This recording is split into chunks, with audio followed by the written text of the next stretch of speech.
Oh, we have Faye. We have two different questions here. Faye's asking about developing a personal style in painting, or at least talking about it. And I have had one from Richard earlier on. He's talking about a painter's personal journey. Why does one paint? How does one go about expressing that in a chosen medium, etc.? Then he mentions not a station one arrives at, but a manner of travel. I don't know if I'm going to show these questions. All right. All right. So, but Faye's question, that Richard's probably is going to be answered in the course of Faye's question. So I'm just going to put up Faye's question. And so, Faye, thank you. And she's saying, thank you, Paul, for discussing this important topic. So that's the personal style thing. And then she says, Degas used drawing from memory. Do I do this? Does it help develop a personal style? So you can avoid painting every leaf or fold in fabric. Is drawing from memory the key? And then she mentions that Hockney uses this message and incidentally has a strong personal style.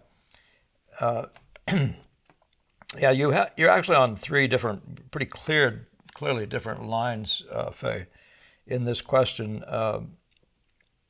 So if we're talking about the idea of personal style and the role of memory drawing in developing a personal style, that's a powerfully excellent question. But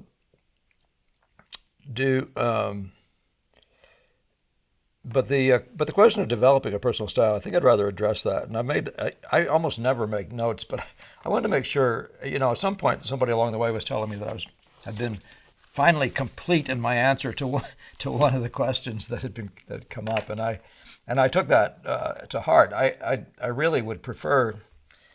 I'm speaking from the cuff mostly, and I prefer not to sit here with notes in front of me. On the other hand, if I can be more complete, why shouldn't I be? There's a certain flow that's really good, but often the flow will just take you down a particular path when there are actually several branches. And I'm definitely one of those guys who gets off this one and I end on the one branch. So let's see if I can address all the issues in this question. So first, the question of personal style and the idea of how to develop a personal style. It's such an interesting question. It's such a problematical question. If you have to think about that, you're not ready for it yet. That's what I found. My strongest suggestion is what you really need to do is keep painting. Keep painting from life. Just keep painting and painting and painting until you're a master of your trade. And I'm talking about understanding the look of nature.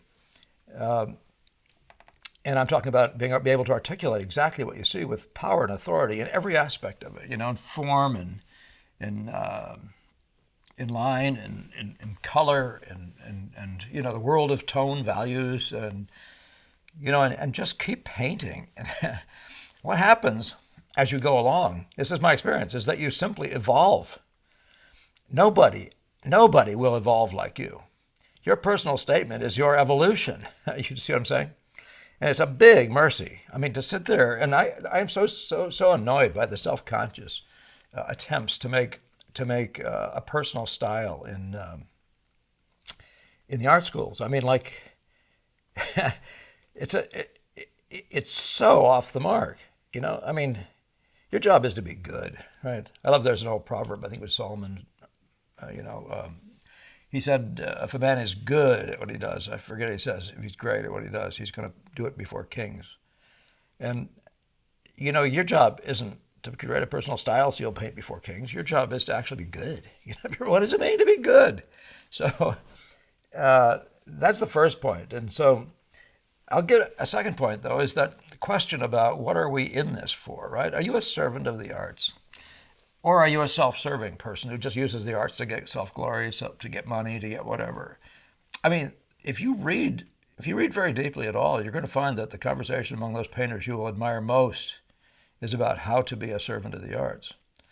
The history of painting does not show extremely weird, at least among those who survived, extremely weird style differences. And we're talking about how many years now? So no less than 500 years. But if you go back to the Greeks, a whole lot more than that. The world of the pictures that have survived aren't pictures that are stylistic. In fact, it's arguable that one of the things that keeps Rubens, I think I mentioned before, from the top tier of the great painters, is this development of something that looks like a style. It's peculiar, and it doesn't mean he's good in so many ways, but he winds up being effectively like a cartoonist. And I'm going to use him in a positive way in a few seconds, talking about training of memory for the purposes, I mean, not for the purpose of being different, but for the purposes of self-expression. But there's that one category, and I find him very off-putting. I really think he's a good composer. I think he's got virtually all the right things going for him. But he's got this burden of his style, his mannerism, and I frankly think it keeps him from the top tier. So what does that tell me? It tells me that great painters don't develop a style. I mean, they evolve. A style evolves, but it's simply the work of their hands and the knowledge they have at the time and all those kinds of things. So, I mean, that's my biggest encouragement. Was could you just relax, just keep painting, just keep making more beautiful, more truthful paintings right in front of yourself. Try to evolve, pull the truth from it. Now, there's another aspect of what makes a thing a personal statement, and that is the inspiration. So, if you're sitting there in front of something, first of all, if you've set it up, and and you just say yes to it visually. By the way, you can set it up with all these plans you have of I'm going to be one who paints pictures of girls in leotards, or I'm going to be one who paints puppies in the corners of rooms or some odd thing.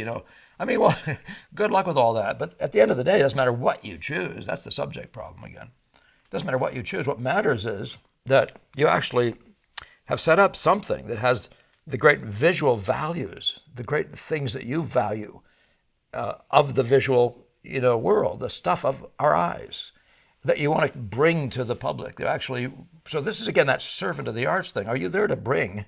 So you're a servant of the arts. You're also a servant of the public, but not by giving them what they want, as much as by being true to yourself and saying, "This is what I found. I found beauty here." And in this color, and this group of colors, in this color scheme, or in this form, or in this play of form and forms. And so you're sitting there before nature and you're saying, what is my inspiration? What is it? What is it about this that's so great? And by bringing that, you bring it. I don't care if you're painting landscapes. You go out there and find the one. Don't try to be different from your neighbor. Go find where the love is. Go find the spot that has your name on it. Well, there it is. There's the personal statement. But don't self-consciously do it. Let yourself do it from beauty. If you want to be part of the mainstream of the great arts, that the Western world, nearly defines. I'd have to say the Western world doesn't because the East is so brilliant in this way. So yeah, that's, and I suspect that you'd find historically that'd be laughed at. That'd be the very idea of personal style is going to be laughed at as something you don't even want to think about trying to do, self-consciously doing, artificially doing, superficially, or gluing on, or managing nature. Everything you see before you suddenly gets manipulated into. Gamble once said, gets manipulated into you put your imprint on it in this not so good way, in this preconceived artificial way. I've seen that in a couple of people, students of Gamble. Though at one point, Gamble said this person would go home. He said about Hunter, and I don't think it's true about Hunter, but he said that he would paint his pictures and then he would go home and Hunterize them. He would take them from the studio where he painted them with Gamble, and they would take them home and do something to them that Gamble mocked, And I honestly don't think that's true of Hunter. I'd be very surprised because Hunter isn't that kind of painter. But I'd suggest to you that it's worth looking at with regard to other Gamble background people. But what is that you do? You take it home and do something to it? So what is that? So you're bringing some sort of funny style or something. You think that's a value in the long term? You might think it is in the short term, making your personal mark. But in the long term, it isn't. So let's get on with, there's another point then, and that is, I've made that point. Okay, good. So, but you mentioned something, there are a couple things. So I better add that on at the end. Let me talk about memory. Memory. There are three painters. I would say rather in history. Let me just give you two. I'd rather stick with two. There, because there are many more, by the way. Giotto, many others. They all had their own figure in their heads. Whatever they did with the figure, they made it up in their heads. But Michelangelo and Millet are the two guys, probably, that are the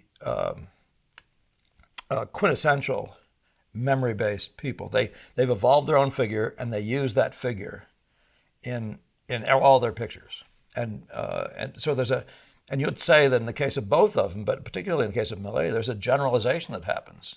In other words, how much can you remember about the figure? And there's an awful lot of the figure, any particular figure you'd look at and you'd say, well, there's a peculiar this and a peculiar that and a peculiar that. But basically, the human form, the leg, the mass of it goes like this.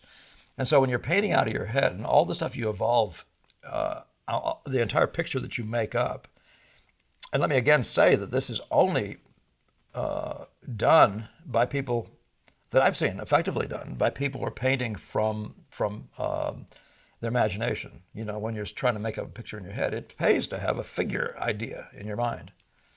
I may try to bring up a figure or two that I've done from memory. I'll try to shoot that if I can onto a screen here. But yes, and when you do that, you must by necessity evolve your own particular figure, your own personal figure. And it's not because you want to, it's because you just do it and struggle and struggle and struggle, and there finally you have something that looks plausible, and nobody else will have come to the same look as you. And I again witnessed the difference between Millet and Michelangelo. But in both cases, those are manufactured figures. Michelangelo was not the guy like Da Vinci who was sitting there before nature and trying to actually, you know, at least as minimally as much, I should say, maybe as Da Vinci did it, copy nature, paint what he saw. Even Da Vinci, by the way, says he doesn't do that. But the point is, when you're working from your imagination, creating your own figures, you're going to make a personal statement. There's no denying that. It's going to be your personal figure. As I said, you paint from as an impressionist, though. You paint what you see in front of you. It ain't your personal figure. The treatment, that is, say, your understanding, the depth of your skills is what's going to make, you know, and I'm telling you, really, how far can you go in understanding the relationships between the edges of things and the dance of the play of lights in a picture? How far can you go in evolving that, you know, and evolving that understanding and being good at those things? Well, the farther you go, the more different you are from everybody else out there. And I suggest to you that it's a very immature thing for a person to say, I want to make a personal statement. I just say it's immature, meaning I was that guy. I know that. I know this. That was the mark of my immaturity. I don't look like anybody else. I've never self-consciously tried to look like anybody else, not a Boston School painter, not a sergeant, not anybody.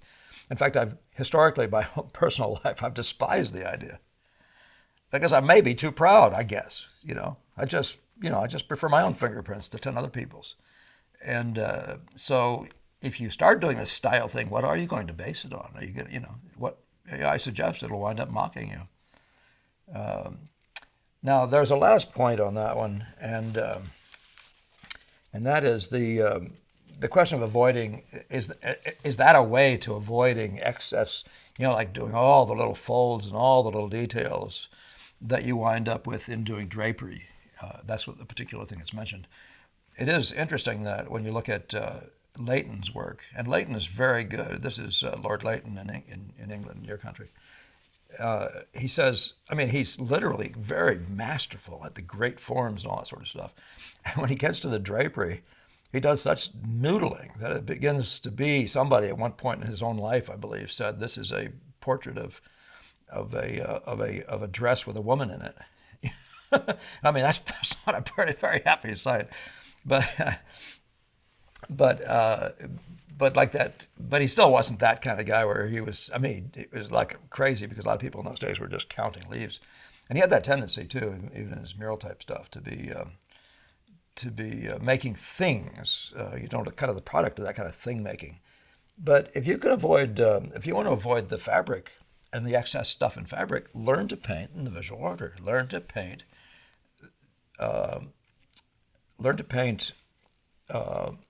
what you see first visually, and learn to manage that in great relations to each other, and then learn to draw forth more, but never going into an area and just drawing everything as if it was a photograph.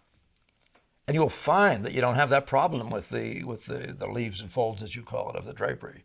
You will not have that problem ever again. And that is classic, as I'd like to say, Boston School thinking. What you're really talking about now is how to decide what's important and what's not important. The word significant. There's another word that's used. I read it recently from Kenyon Cox. Kenyon Cox, by the way, has quite a good chapter on, I believe, in concerning painting. Very good, interesting book that anybody should read from either side of the island, of the lake between us. I was going to make a point there. But nevertheless, the idea of learning learning how to blur down and see what the majors are and how everything else rather stays together is the solution to that. And it doesn't have anything to do with memory. It is true that when you do memory studies, which I've done with figures and stuff, I should show you more of that one day, because I've done so much.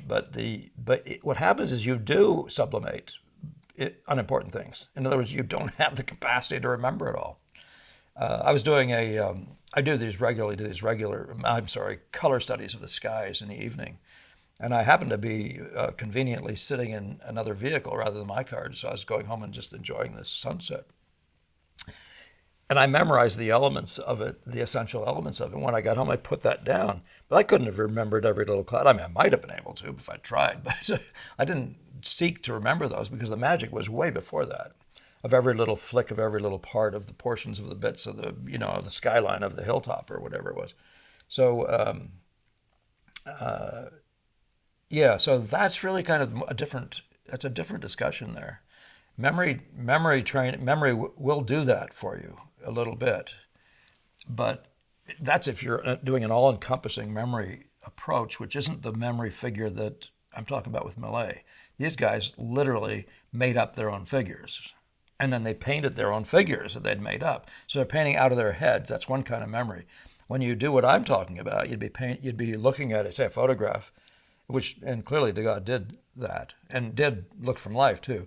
And then you're memorizing the entire look of nature right in front of you, and your capacity to hold all the littlenesses just doesn't exist. I mean, it might under an enormous amount of training. I wouldn't be surprised if it could, but there would be the question of why would you? I mean, that's one of the nice things about painting from memory is there's a sublimation of minor things. That your brain just automatically picks majors.